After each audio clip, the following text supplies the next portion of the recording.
మనకు కొంత అవగాహన కలిగి ఉంటే నిజంగా యేసుక్రీస్తు వారు ఎందుకు వచ్చారు అనే సంగతి మనకు అర్థమవుతుంది. తిమోతికి రాసినటువంటి మొదటి పత్రిక 1వ అధ్యాయం 15వ వచనంలో పాపులను రక్షించుటకు యేసుక్రీస్తు వారు లోకం మీదకి వచ్చారు. అంటే పరలోకములో ఉన్నటువంటి ఆ వైభవాన్ని విడిచిపెట్టి భూమి మీదకి ఆయన ఎందుకు వచ్చారు అంటే పాపులను రక్షించడానికి వచ్చారట. అంటే పాపం అనేది ఎంత పెద్ద సమస్యో మనకు అర్థమవ్వాలి.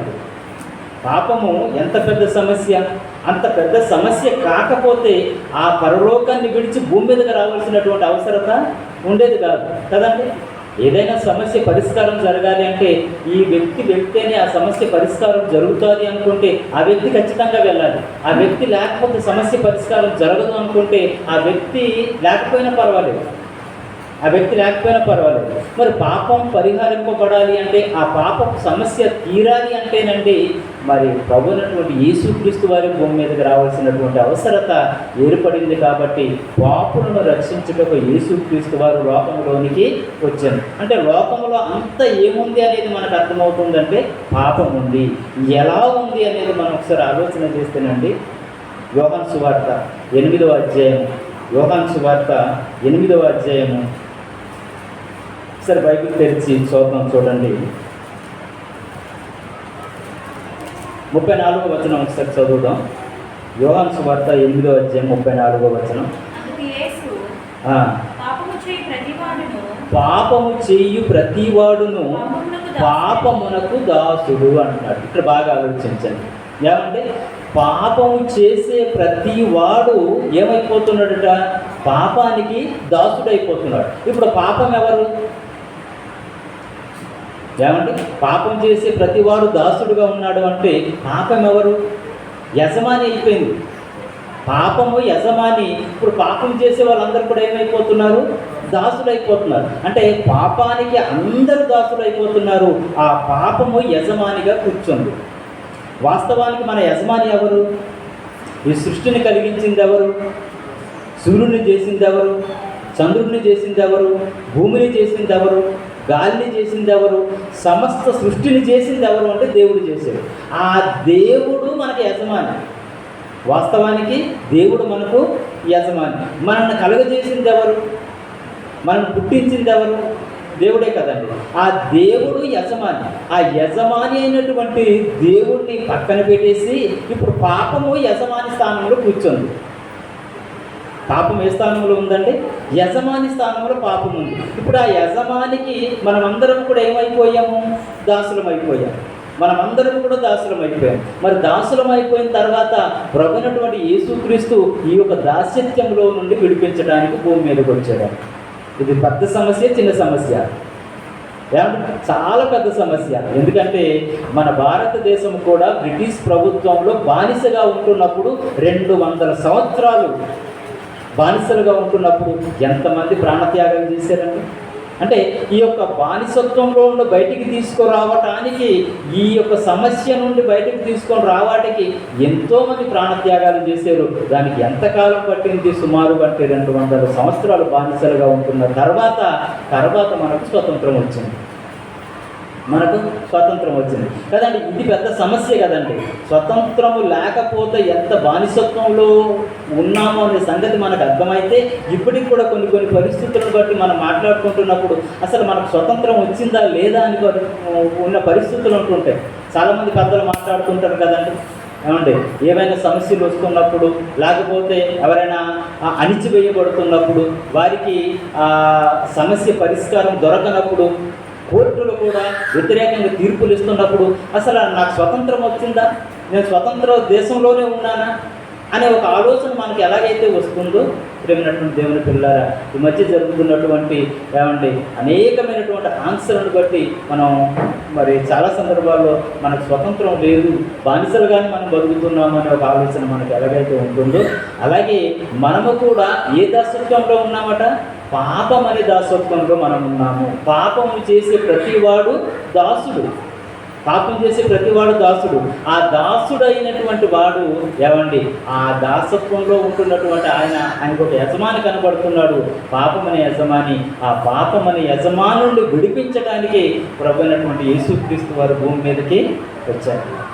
ప్రభువైనటువంటి యేసుక్రీస్తు వారు భూమి మీదకి వచ్చారు. కాబట్టి ఆ పాపం నుండి విడిపించిన తర్వాత ఏమండి, ఆ విడిపింపులో నుండి బయటికి వచ్చిన తర్వాత వారి యొక్క జీవితాలు ఎలా ఉండాలో మొదటి శతాబ్దంలో శిష్యులు చేసినటువంటి సువార్తల్ని మనం చూస్తున్నప్పుడు అండి, ఈ పాపం నుండి విడిపించడానికి ప్రభువైనటువంటి యేసుక్రీస్తు వారు ఎలాగైతే ప్రాణం పెట్టాడో, ఆ ప్రాణం పెట్టి తిరిగి వెళ్ళిపోయి ఈ పాపపు దాస్యంలో నుండి విడిపించాలి అనుకుంటున్నటువంటి ప్రజలందరికీ సువార్త ప్రకటించవలసినటువంటి అవసరత ఏర్పడింది. ఈ సువార్త ప్రకటిస్తున్నటువంటి క్రమంలో వాళ్ళకి అనేకమైనటువంటి సమస్యలు వస్తున్నప్పుడు అండి, వారు చేసినటువంటి త్యాగాలు ఒకసారి మనం ఆలోచన చేస్తున్నప్పుడు, అపోస్తలుడు పౌలు గారి గురించి ఒకసారి మనం ఆలోచన చేస్తే ఈ యొక్క సమస్య నుండి విడిపించటానికి ఏమండి ఆయన చేసినటువంటి త్యాగం ఎలా ఉందో తెలుసా? ప్రభువైనటువంటి యేసుక్రీస్తు వారు ఎలాగైతే ప్రాణం పెట్టారో ఏమండి, సువార్త కొరకు నేను కూడా ప్రాణం పెట్టాలని ఒక త్యాగంలోనికి వచ్చారు. ఒకసారి ఆ వచనాన్ని మనం చూస్తేనండి, అపోస్తల కార్యము 20వ అధ్యాయము, అపోస్తల కార్యం 20వ అధ్యాయము 24వ వచనాన్ని ఒకసారి మనం చూడగలిగితే, అయితే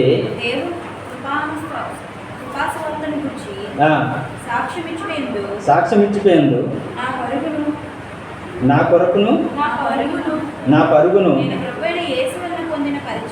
నేను ప్రభువైనటువంటి యేసు వలన పొందిన పరిచర్యను తుదముట్టించవలెనని నా ప్రాణమును నాకెంత మాత్రమును ప్రియమైనదిగా ఎంచుకొనలేదు. అంటే సువార్త ప్రకటించే క్రమములో ఆయన తన ప్రాణాన్ని తన ప్రియమైనదిగా ఎంచుకోలేదటండి. ఎందుకు అనేక మంది పాపంలో ఉన్నారు. ఆ పాపంలో ఉన్నటువంటి వారిని విడిపించడానికి సువార్త ప్రకటించే క్రమం వచ్చేటప్పటికీ వాళ్ళని పాపపు ఆ ఒక బంధకాల నుండి, అంటే పాపపు దాసత్వం నుండి విడిపించాలనే ప్రయత్నంలో తన ప్రాణాన్ని ప్రియమైనదిగా ఎంచుకోలేదట. అంటే సువార్త ప్రకటిస్తున్నప్పుడు వారికి అనేకమైనటువంటి ఆపదలు, అవమానాలు, నిందలు, సమస్యలు ఇవన్నీ వస్తున్నప్పుడు కొన్ని పరిస్థితుల్లో ప్రాణం పోయే పరిస్థితులు కూడా ఉంటాయి. అలాంటి పరిస్థితులు వచ్చినప్పటికీ కూడా దాన్ని తన ప్రియమైనదిగా ఎంచుకోలేదట. తన ప్రాణాన్ని తన ప్రియమైనదిగా ఎంచుకోలేదట. ఇప్పుడు మనం చేస్తున్నటువంటి త్యాగాలు కూడా అంతే.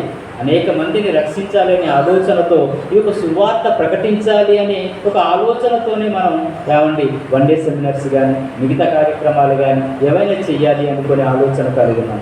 ఈ కార్యక్రమాలు చెయ్యాలి అని అనుకుంటున్నప్పుడే మనకు అనేకమైనటువంటి ఆన్సర్లు మన మీదకి రావచ్చు. ఏమంటే అనేకమైనటువంటి ఇబ్బందులు మనకు రావచ్చు. మన మైండ్ని డైవర్ట్ చేసే విధంగా అనేకమైనటువంటి చట్టాలు కూడా రావచ్చు. అనేక కోర్టు కేసుల్లో కూడా ఏమంటే అనేకమైనటువంటివి మన ముందు కనబడవచ్చు. అలాంటప్పుడు మనకి ఏమనిపిస్తుంటుందంటే, ఇదేంటి నేను దేవుని కొరకు పనిచేయాలి అనుకుంటున్నప్పుడు కోర్టులో ఇలాంటి తీర్పులు వచ్చాయనే ఒక ఆలోచన కూడా మనకి రావచ్చు. అంటే మన మైండ్ డైవర్ట్ అయిపోవడానికి, మన ఆలోచనలు మార్చుకోవడానికి ఏమంటే సాతాను మనల్ని ఎన్నో విధాలుగా అడ్డగిస్తూ ఉంటుంటాడు, ఆపే ప్రయత్నము చేస్తూ ఉంటుంటాడు. కానీ ఇక్కడ అపోస్తులైనటువంటి శిష్యుల్ని మనం చూస్తున్నప్పుడు వారి ప్రయత్నాల్లో చూడండి, సువార్త ప్రకటించాలి అనుకుంటున్నప్పుడు ఎన్నో ఆంక్షలు, ఎన్నో ఇబ్బందులు, ఎన్నో సమస్యలు వస్తున్నప్పుడు కూడా వారి యొక్క ప్రాణాన్ని వారు ప్రియమైనదిగా ఎంచుకోలేదు అంటున్నారు. అదే ఇంకా తర్వాత అధ్యాయంలోనికి మనం వెళ్తేనండి, 21వ అధ్యాయంలోనికి వెళ్తే ఇంకొక మాట కూడా చెప్తున్నాడు చూడండి. 10వ వచనం నుండి మనం చూద్దాం. అపోస్తల కార్యము 21వ అధ్యాయము 10వ వచనం నుండి మనం చూస్తేనండి, మేము అనేక దినములు అక్కడ ఉండగా అగబు అని ఒక ప్రవక్త యూదయ నుండి వచ్చెను. అతడు మా యుద్ధకు వచ్చి పౌలు నడిపొట్టుని తీసుకొని తన చేతులను కాళ్ళను కట్టుకొని, యెరూషలేములోని యూదులు ఈ నడికట్టు గల మనిషిని ఇలాగు బంధించి అన్యజనుల చేతికి అప్పగింతురని పరిశుద్ధాత్మ చెప్పుచున్నాడా. నేను ఏంటంటే ఒక ప్రవక్త ఉన్నాడు, అగబు అనే ప్రవక్త. ఆయన ఏం చేస్తుండంటే పౌలు దగ్గర ఉన్నటువంటి నడికట్టును తీసుకొని తన చేతుల్ని కాతుల్ని కట్టేసుకున్నాడండి. కట్టేసుకొని ఒక ప్రవచనం చెప్తున్నాడు. ఇదిగో ఎవరికైతే నడికట్టు ఉంటుందో ఆ నడికట్టు కలిగినటువంటి మనిషిని ఇలాగే బంధించి ఆయన హింసించాలి అనుకుంటున్నాడు. ఒక ప్రవచనం చెప్పాడండి. ఆయన కళ్ళ ముందు ఏం చేశాడు, చేసి చూపించాడు అనమాట. నన్ను ఆ ఒక్క నడికట్టును తీసుకొని, ఆ వస్త్రాన్ని తీసుకొని తన చేతులు కాళ్ళను కట్టేసుకొని ఏమంటే ఇలాగే ఎవరికైతే నడికట్టు ఉంటుందో ఆ వ్యక్తిని అన్యజనులకు అప్పగించడానికి ఇలాగే కట్టేసి అప్పగిస్తారు అని పౌలు గారి గురించి చెప్తున్నారండి. పౌలు గారి గురించి చెప్తున్నారు. అంటే ఇలాంటి పరిస్థితి వస్తుందని కళ్ళ ముందు చూపిస్తున్నాడు అనమాట. ఎందుకంటే ఆ యెరూషలేములకు ఆయా ప్రాంతాలకు వెళ్ళి సువార్తను ప్రకటిస్తున్నప్పుడు అన్యజనులు అనేకమైనటువంటి ఆటంకాలు చేస్తూ ఇబ్బంది పెడుతున్నటువంటి క్రమంలో ఇలాంటి మాటలు విన్న తర్వాత చాలామంది ఏమండి ఎంత బాగుపడ్డారో కింద వచనాల్లో కూడా మనం చూస్తేనండి. ఇంకా మనం 11వ వచనాన్ని మనం చూస్తే, అతడు మా యుద్ధకు వచ్చి పౌలు నడికట్టును తీసుకుని తన చేతులను కాళ్ళను కట్టుకొని యెరూషలేములోని యూదులు ఈ నడికట్టు గల మనుషుని ఇలాగ బంధించి అన్యజనుల చేతికి అప్పగింతురని పరిశుద్ధాత్మ చెప్పుచున్నాడనెను. ఈ మాటలు వినినప్పుడు మేమును అక్కడి వారును యెరూషలేముకు వెళ్ళవద్దని అతనిని బతిమాలుకొంటిమి. అసలు ఆ సిచ్యువేషన్ చూస్తున్నప్పుడు ఆయన ప్రమాదంలో పడిపోతున్నారు. అక్కడికి వెళ్ళిన తర్వాత ఆయన చంపేస్తారు అని ఆ ఒక మాటలు ఆ ప్రవక్త చెప్పినప్పుడు విన్నప్పుడు, అది కూడా ఆ ప్రవక్త పరిశుద్ధాత్మ ప్రేరణతో చెప్తున్నప్పుడు ఆ ప్రజలందరూ కూడా మరి పౌలు గారిని ఫాలోవర్స్గా ఉంటున్నటువంటి శిష్యులందరూ కూడా చూస్తూ అసలు అక్కడికి వెళ్ళొద్దని చెప్పేసి ఆయన ఆటంకపరిచే పరిస్థితుల్లో ఉన్నారండి. అప్పుడు పౌలు గారు ఏమని మాట్లాడుతున్నారు, పౌలు ఇది మీరు ఏడ్చి నా గుండెలు బద్దలు చేసేదలేరా? నేనైతే ప్రభువైన యేసు నామము నిమిత్తము యెరూషలేములో బంధింపబడుటకును మాత్రమే కాక చనిపోవుటకు సిద్ధంగా ఉన్నాను. చూడండి, నిజంగా ఆయన మీద అభిమానంతో వారందరూ కూడా అక్కడికి వెళ్ళొద్దు, అక్కడికి వెళ్తే నిన్ను చంపేస్తారు, నిన్ను హింసిస్తారు, వద్దు అని చెప్పినప్పుడు పౌలు గారు ఏమని మాట్లాడుతున్నారు, క్రీస్తు కొరకు నేను హింసపడడానికైనా, అవసరమైతే క్రీస్తు కొరకు నేను చనిపోవటానికైనా సరే నేను సిద్ధంగా ఉన్నాను.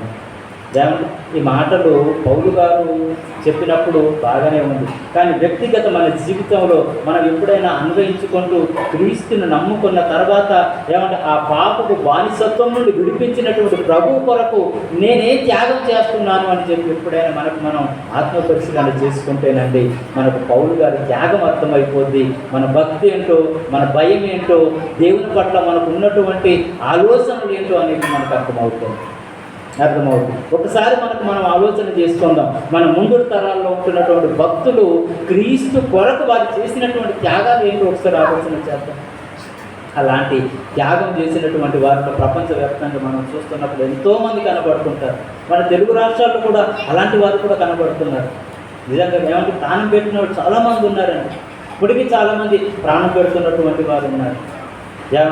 అలాంటి వారిని ఒకసారి మనం చూస్తున్నప్పుడు వాళ్ళ వీడియోలు చూసి వాళ్ళ గురించి మనం విన్న తర్వాత అయ్యో ఇలా జరిగిందని బాధపడుతున్నామే తప్ప క్రీస్తు కొరకు నా త్యాగం ఏంటని ఎప్పుడైనా మనం ఆలోచన చేసామంటే సరే ఆలోచన చేద్దాం. అంటే పాపపు సమస్య ఎంత పెద్దదో అనేది మనకు అర్థమైతే వాళ్ళు ఆ విధంగా త్యాగం చేయడానికి సిద్ధపడతారు. వాళ్ళకి అర్థమైపోయింది, అపోస్తలకు అర్థమైంది పాపపు సమస్య అంత పెద్దది కాబట్టి ఆ సమస్య నుండి విడుదల పొందాలి. కాబట్టి ఆ విడుదల పొందటానికి నేనైనా కానివ్వండి, ఆ విడుదలను తీసుకొని రావడానికి ప్రజల కొరకు నాకు వచ్చినటువంటి సమస్యలు, నాకు వచ్చినటువంటి బంధాలన్నీ కూడా అది నా ప్రాణము ఎంత మాత్రం ప్రేమైనదిగా నేను ఉంచుకోనని పౌలు గారు చెప్తున్నారు. అలాగే అసలు ఆ ప్రభు కొరకు ప్రాణం పెట్టడానికైనా నేను సిద్ధంగా ఉన్నాను, మీరు ఎందుకు అలా బాధపడుతున్నారు అని చెప్పి వారిని మరి బోధరుస్తున్నట్టుగా చనిపోతున్నటువంటి ఆయనకి, చనిపోవడానికి సిద్ధంగా ఉంటున్నటువంటి ఆయనకి భయము లేదు, కానీ ప్రజల్ని ఓదారుస్తున్నారు, ఆ శిష్యుని ఓదారుస్తున్నారు. అక్కడికి వెళ్ళొద్దన్నటువంటి వారిని ఓదారుస్తున్నారు. కాబట్టి ఎన్ని సమస్యలు వచ్చినా, బాధలు వచ్చినా, కష్టాలు వచ్చినా మనం ప్రభువుని నమ్ముకున్నాం కాబట్టి ప్రభు త్యాగం చేసేవారిగా ఉండాలి. మన త్యాగం ఏ రూపాల్లో ఎలాగున్నాయో మనం ఒకసారి ఆలోచించుకుంటే మనకు అర్థము అవుతుంది అనే విషయాలు నేను తెలియజేస్తున్నాను.